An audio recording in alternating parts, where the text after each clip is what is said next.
sirs and ma'ams. What's up? I'm Drew, and this is DMOT100 coming at you all the way live.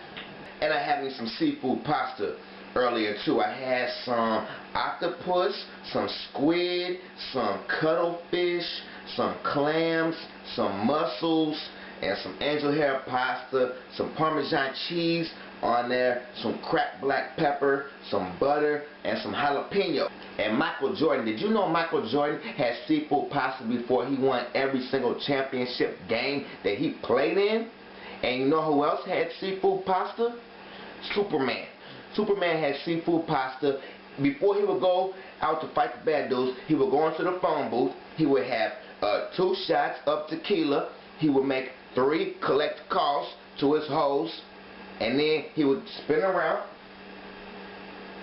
put on his little Superman outfit, and then turn around and put his foot up some bad dudes' asses. And that's what I do also, except I don't make collect calls because I haven't seen a landline or a payphone in like 8 years. And on top of that, I would not call 3 girls at all. I would call 1 girl because I'm not no doggone player. Alright? And secondly, I have more respect than to ever call a girl a freaking hoe. Okay, I would not do that either. I wouldn't do that. I would not. Because I'm a Jehovah's Witness and I used to go to church twice a week. I only went on Wednesdays because they have food and I get hungry on Wednesdays. But right now, you know, we're just making the foundation. And that's what's most important in life, is creating a stable foundation. So today I want to talk about that foundation that we need to create, because I was not good at all at creating a foundation for myself. I was terrible.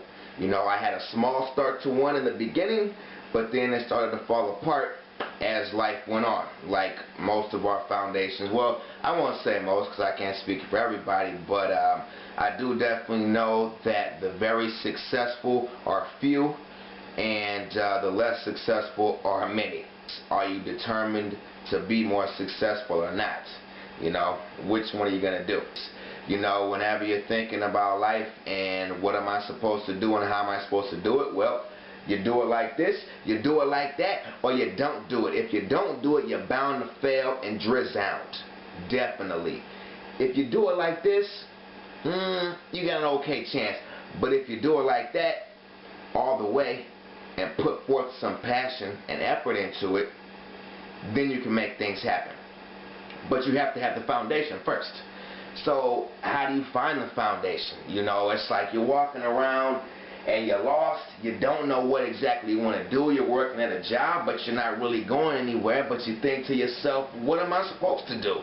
Like, I don't know. What am I? Go to school? Go to school for what? Go to school for this. Go to school for that. There's so many different options and choices out there, and so many people telling me their input. How am I supposed to decide for myself what to do? Drew, what am I supposed to do? Well, it's easy too.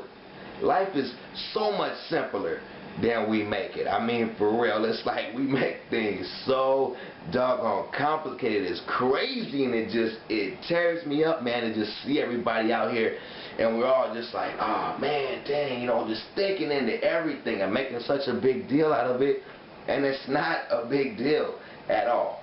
You want to know how you find out what you do with your life? You identify your passion, and that's it. Then that's what you do. And that's what you go for. Because guess what? You're probably not going to get another chance after this. After you hit that dirt, after you drop your little 6 feet deep, it's over. And even if you do come back in the afterlife as someone else, you don't know that yet. All you're doing is banking on that maybe. So guess what? Get it in gear now. And if you want to do it next lifetime, then do it again and do it twice, baby. That's what it's about. Okay, so you identify your passion, and then you take off on it like a locomotive busting down the tracks. They either move or they move with you. And that's all it is to it. They move where they move with you. And hey, you should encourage them to move with you. Because the more successful people we have, the happier world we have, and everything is all good. And that's beautiful right there. When I was a kid, what I wanted to do on my own was work at the bank. I was like, yeah, I want to work at the bank, man. That's what I told my friends. You know, some kids want to be a firefighter, I want to be a policeman, I want to be an astronaut, I want to be a singer, I want to be an athlete. Okay, that's cool. I want to work at the bank, brother. And they're like, what do you want to work at the bank for? And I was like, what if I want to work at the bank for?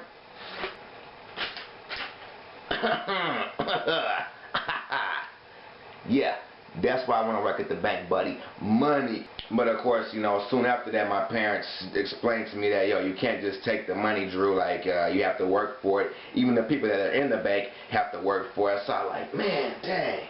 I was like, I'll just go with plan B then. I'm going to be a peanut butter and jelly salesman. Can't nobody mess with my peanut butter and jelly skills. Not long after that, we went on a field trip in middle school to the community college. I remember going to an engineering class of some sort. I don't remember much about that one, but we also went to a graphic design class, and that I really enjoyed a lot, because basically all there was with doing with graphic design was just being creative. And they were like, yeah, graphic design can make like $65 an hour, and I was like, what? 60 what? How many $1,000 an hour can I make doing that? And that's what my passion was. You know, I could feel that. As soon as we talked about it and I sat down and got to know what was going on, it felt inside of me that that was the right thing to be doing. But there's only a few things that you're going to be absolutely satisfied with and happy and content and proud of yourself. And proud of yourself. Do something for you. One life to live. Make it happen. After high school, I didn't really have much direction at all. Didn't know what I wanted to do. So my family suggested that I go into the military after, you know, 6 or 8 months or a year or whatever of asking me questions about what am I going to do with my future. Where are you going to go, brother? What are you going to make happen? So I went into the Air Force.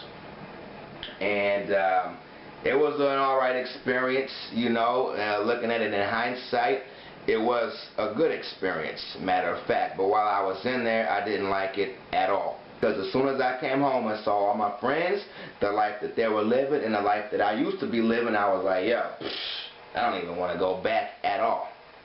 So I didn't go back at all. I decided to take my own path. I was supposed to be back at 6 p.m. on Sunday, I believe, and I was like, nope, I'm not even going back at 6 p.m. on Sunday. I'm just going to go wherever the hell I want to go. So I did, and I'll tell you all about that story in a later episode. It's good. It involves, let's see, vodka, Honda Civic, a porno shop, let's see, Las Vegas, obviously the casino, the police, which also obviously involves jail, let's see, a Chinese food store, and $2 in quarters. So that didn't work out. So then I had to find something else to do. Well, I figured I had to pay my bills and do what I can do for myself, so I went to work at a job just for a little while and just do my thing, you know, and pay the bills and make the money. And as I worked at that job, I became friends with this guy that worked next to me. We were listening to the radio, you know, all the time in the morning, and they always had commercials on there for the Broadcast Center of St. Louis, which is broadcasting school in St. Louis. So I was like, dude, that sounds like a really cool idea for me, man, because I love to talk to people, I love to communicate, I love to get the feedback, I love to help people out, I like to listen to their problems and tell them what I think, you know, and just get down to the root of things. I like that.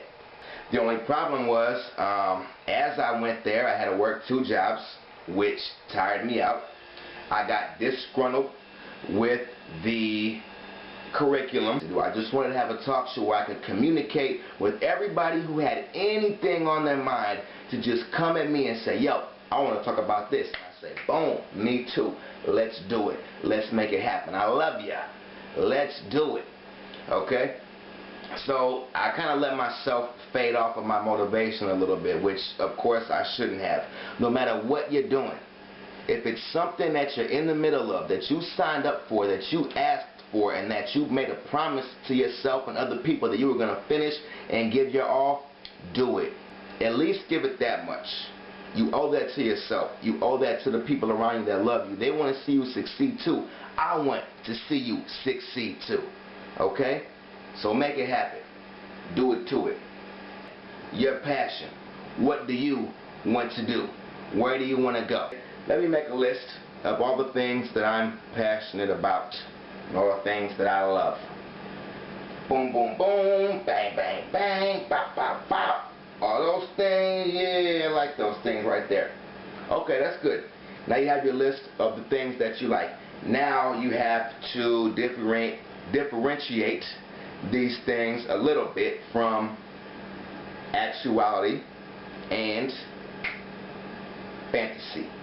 Because you can't do all the things on your list, okay? I'd like to tell you that you can, and you can accomplish, you know, pretty much whatever you want to in life, but not everything. Be real. Okay? If you want to be a chef, but you can't make a hot dog taste like a hot dog, zip it up and move on, okay? You have to be a realist. You have to be a realist when you're choosing, because if you don't, you're going to make a silly decision. And you're going to end up doing something that you just really don't want to do, and you're going to get yourself into a position that you're not comfortable in, and you're going to fail. Don't set yourself up for failure. Be smart and set yourself up for success. So I like this, and this, but I can probably, definitely, hopefully, surely, if you work hard at it, be successful at these 4 things right here. Okay, so now you have 4 things that you can be successful at, that you can actually do. You realize your passion, and then you realize which of those passions that you can be successful at and that you can really do and make something work with. So you have that list dwindled down just a little bit. Now you have to think about, okay, what's smart for my situation of life? Which, however you're living now, the things that you currently enjoy to do, make sure you can still keep those things in your life and near to your heart when you go on to this new dream and this new passion that you're going for. Because you don't want to have to give up too many things that you have now, because you're just not going to be happy. Whatever your circumstance might be, you know, just make sure that it's right for you. We made the list. We created the foundation. We found our passion. We found which of those passions we can do. And there you go. See how easy that was? Now you've got your first steps towards where you're going. You don't feel so lost anymore. There's not something out there you're just wondering, what's more to this life? I just saw my friend earlier, man, just posting on Facebook. He said he's laying there at night wondering when he's going to find what's more to this life. And I said, yo, man, it's in you right now. Just asking that question, what is there more to this life, means that you have the passion and the curiosity, and within that, most likely the drive. You just have to pull that out of you to find what's more in life. It's out there for you. You can do anything you want to do. All you have to do is do it. Simple and plain, Jane or Joe. And that's how it goes. And it's all good, baby. DMOT100. I'll see you next time. I'm out of here. Whew.